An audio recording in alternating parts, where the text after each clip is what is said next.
If you clicked on this, maybe you've dealt with a narcissist before, or you think this is about you.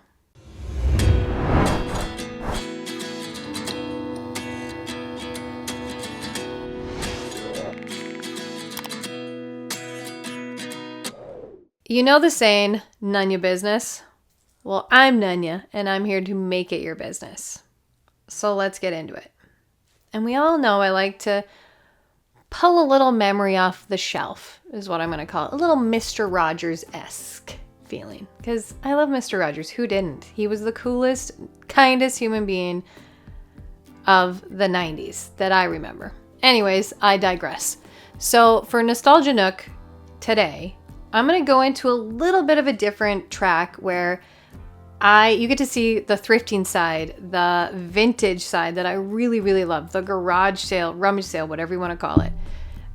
Estate sale. I love a good estate sale. And you're going to see that side of me. And this portrait, picture, whatever you want to call it, next to me, piece of artwork, canvas, I actually got at an auction, which is another thing that I really like to do. I like a good auction. And I actually got it for $1, and it looked different. And I know painting over artwork can sometimes be frowned upon, and I agree with that.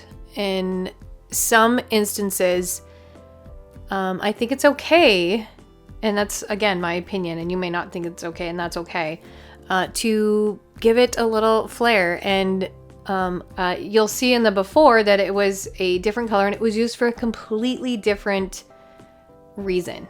This has been in my life probably since 2021, 22-ish, and I still really liked it, and I didn't know what I wanted it for, but I knew I wanted to keep it because it was such a cool piece. And when I started this brand, I knew the colors that I wanted.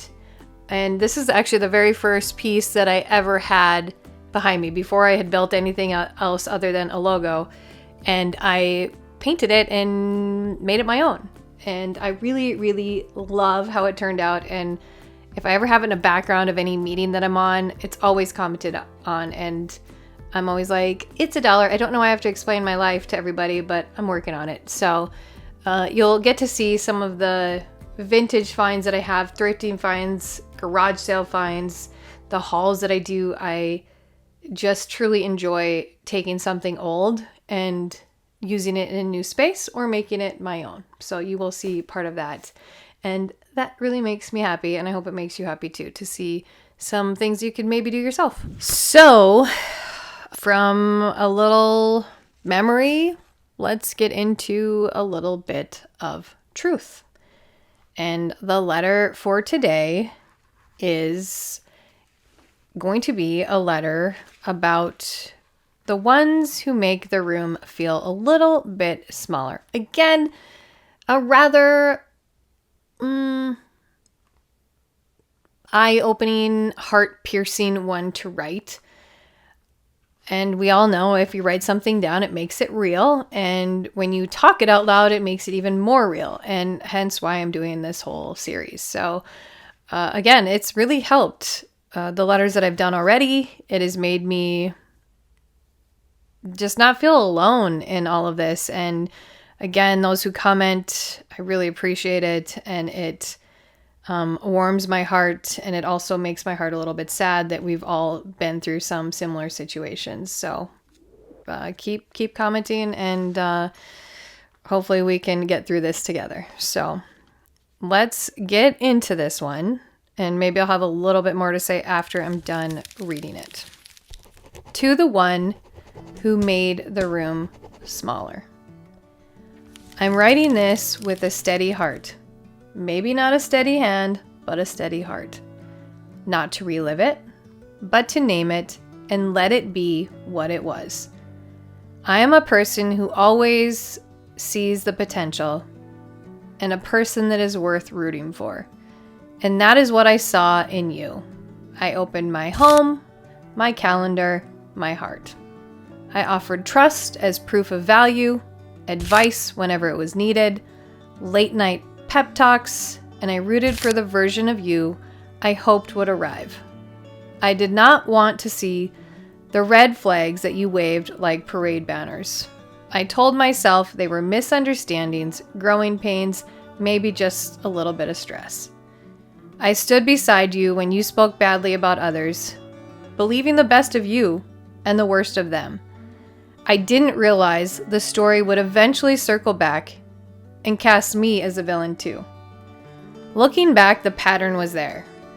Compliments with a hook, little lies that kept changing shapes, excuses dressed as emergencies, triangles everywhere, whispered warnings that I would grow to hate people you didn't want me to like more than you. A silence that would overtake the room when you withdrew. Everyone walking on eggshells while attitude decided the weather that day. Tasks slipping through fingers, then blame landing wherever trust might have grown. Trust is a two-way street. I offered mine fully. What came back was manipulation. You spoke about friends like they were disposable. You even targeted someone young in my family, someone who had done nothing but exist in a light you didn't want to share. That wasn't just unkind, it was a window into your scarcity. I kept choosing hope. I would check in. Are you happy here? Is this what you want? Do you feel like you're growing? What support do you need from me? I believe that consistent care could and would outwork the inconsistencies. I wanted the answer to be a version of you that showed up, learned, owned mistakes, and treated people with respect. Instead, small responsibilities slipped through your hands. Accountability vaporized. Attitude soured. You shut down, and the energy essentially curdled. Here's a lesson I finally learned. Hope without boundaries is a revolving door. And I held it open for you.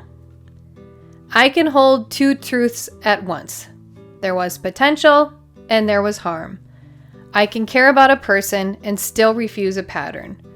I can believe change is possible and still require proof over promises. If ownership ever shows up, there may be a different chapter available. Growth is possible, not guaranteed, not owed, but possible. For what it's worth, I don't hate. I don't hate you. I don't hate anyone else that has ever been like this to me. I won't carry that. I carry a lesson. When someone tells you who they are, through their actions, through patterns, through the way a room maybe feels after they leave, believe them. And then believe yourself enough to act. May you find the kind of honesty that doesn't need an audience and the kind of peace that doesn't come from keeping others small. Lyns, Nunya. Those ones like bring me to my knees. They make me nervous to say out loud. But ultimately, it's an experience that I went through. It's real life. And it does make me feel better after I read each and every one of these. And I'm thankful to be doing this. So I would, again, bet that we've all dealt with somebody who has made us feel like this. And that person could argue that we allowed them to make us feel like this, or that they never meant for it to happen, or that they never did that. And that's okay. We each have our own experiences and our own thoughts and our own feelings. And this is mine. And yeah. The song that I'm just going to go right into, I'm going to slice right into it, because that's what a person like this would do, is by Alanis Morissette. And I'm using this song because Alanis has always written for her songs to be universal and for people not to know who they're actually about, and to always to allow those songs to be like they could be a soundtrack to your life. And ultimately, it's not about who she's writing about. It's about who you see when you hear the song. And this song, I mean, allegedly is about Dave Coulier, you know, Full House, Joey, what, right? Cut it out, right? I can't believe I just did that really fast, actually. Cut? No, it's cut. I have a producer back here. Sorry. Cut it out. That's what I did. Anyways. Again, digression. I love these parts. I'm sure you're going to see a standby here. So, You Ought to Know is allegedly about Dave Coulier and something that she went through. However, I love that she's never given it confirmation, because again, we do feel like this is relatable to someone in our life. And that's ultimately what I'm doing with my letters, is hoping that it's relatable to you, because it's definitely relatable to someone in my life, and you'll never know who that person is. Only I will. So You Ought to Know is just always, I'm always going to be happy for these people that I meet in my life. And I do wish nothing but the best for anybody that I've met and encountered, no matter what's gone on or what's happened. And there's times when I do hope that they think about me and the situation that we were in and how they treated that situation, and realize that, you know, they had it pretty good, and they had a good human in their life that really wanted the best for them and saw the potential and chose to not believe it, and ultimately made you feel like you were the problem. And yeah, like Alana says, it was a slap in the face. How quickly someone like you can be replaced. That's a lyric, but you know, it's not necessarily about being replaced, but it was how much time you can give somebody, and effort and trust and love, and for it to just be like it meant nothing. And to realize that you have to be the one that has to cut it off and move forward. And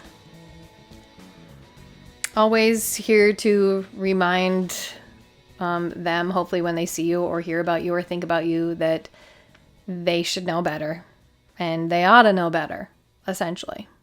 So I think that's all I have to say about that.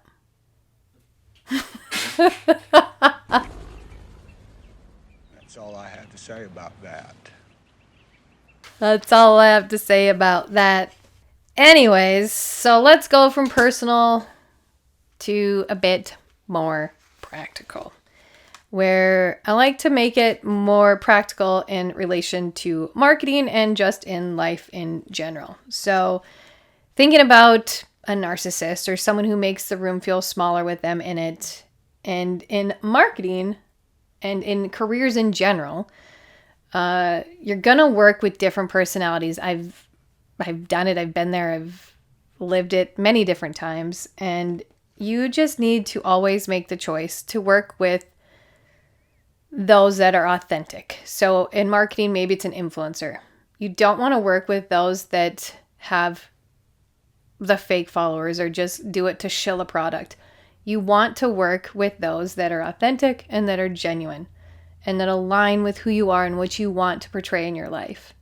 And I think transparency and authenticity is the key to any story in your life and to having a good life. And those that don't live that, I feel a little sad for. So when you are, let's take it a bit more practical and ultimately just having to work with someone who might be like this, it can be mentally, emotionally draining. I've been there. I've done it. Like I said, I've dealt with many different situations. And there are times when I didn't know if I could pull myself out of it. But ultimately, you have to know who you are as a person and never let that person, what's that word or that line, dull your sparkle or take away your sparkle. Because oftentimes your sparkle is a thing that really gets under that person's skin. And they're trying to affect you. And it works a lot of times. And I think that's a really sad truth in life. So always be strong and keep being that black sheep. Keep being unique. Keep being you. And you will win over all the negative, the dishonest, the inauthentic, the non-genuine, narcissistic, gaslighting humans that you may encounter, and you will encounter if you have not already encountered multiple. And just never forget that you are the human that you want to be. Yeah, that's all I got for that one. If you needed this, I hope you can share it with other black sheep. And maybe they can relate and it will help them through a situation they might currently be going through, have gone through in the past that has been hard to let go. And on that note, our next letter is going to take a little bit of a happier note. I do have happy stuff too. We all have happy, bad, sad, angry, different things that have been a part of our life. So my next letter is going to be to the one that stole my heart. And I hope that keeps you guessing and you thinking, and I cannot wait to share it with you next time. And as always, thanks for watching, Black Sheep. Stay honest.